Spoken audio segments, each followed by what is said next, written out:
Shalom, beberapa waktu lalu ada seorang yang bertanya pada saya, Pastor, apakah orang percaya Yesus boleh bertato? Apakah tato itu dosa? Yes, tato itu berdosa. Kenapa? Karena tato itu harus menciptakan luka di tubuh, tinta dalam jarum harus dimasukkan ke dalam tubuh berulang-ulang kali, dan itu menimbulkan banyak risiko kesehatan. Dan kita sebagai anak Tuhan, bait Allah, karena tubuh kita adalah bait kemuliaan Allah, kita nggak boleh sama sekali untuk bertato. Saya teringat kisah Elia dengan 450 Nabi Baal, puncak Gunung Karmel.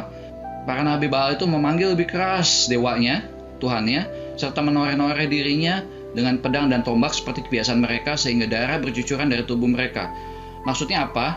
Maksudnya pada saat itu menyembah Baal dengan menoreh-noreh dengan membuat tato seperti salib terbalik dan beberapa gambar yang sangat tidak memuliakan Tuhan, dan itu menimbulkan kebencian dari roh Tuhan sendiri.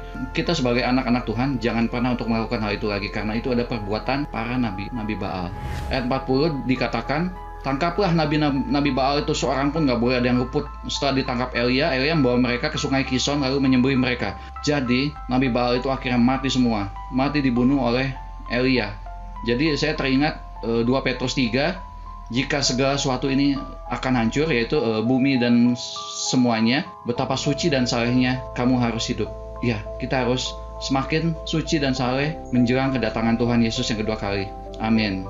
Do you think it's a sin to get a tattoo? Is it a sin to cut your body?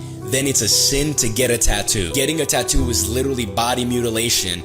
They have to create scars on your body in order to then fill it in with ink. They take a needle and literally scrape your body over and over again, and then they put in ink. Not to mention, you're putting very toxic ink in your body that literally lasts a lifetime. Scientists have recently come out with studies that say that tattoos cause severe health problems like lung damage, blood cancer, as well as harmful bacteria. Well, in Leviticus, it says that you shall not make any cuts on your body. But then people say tattoos are fine because Jesus fulfilled the ceremonial law. Yes, there are civil, ceremonial, and moral laws in the Old Testament, but here's the problem. When you say that the command was only ceremonial, you're missing the heart of why God said it. The heart of the command was about holiness and separation from pagan practices. God's people were called to be set apart, not marked like the pagan nations around them. In the New Testament, 1 Corinthians 6 says, your body is a temple of the Holy Spirit,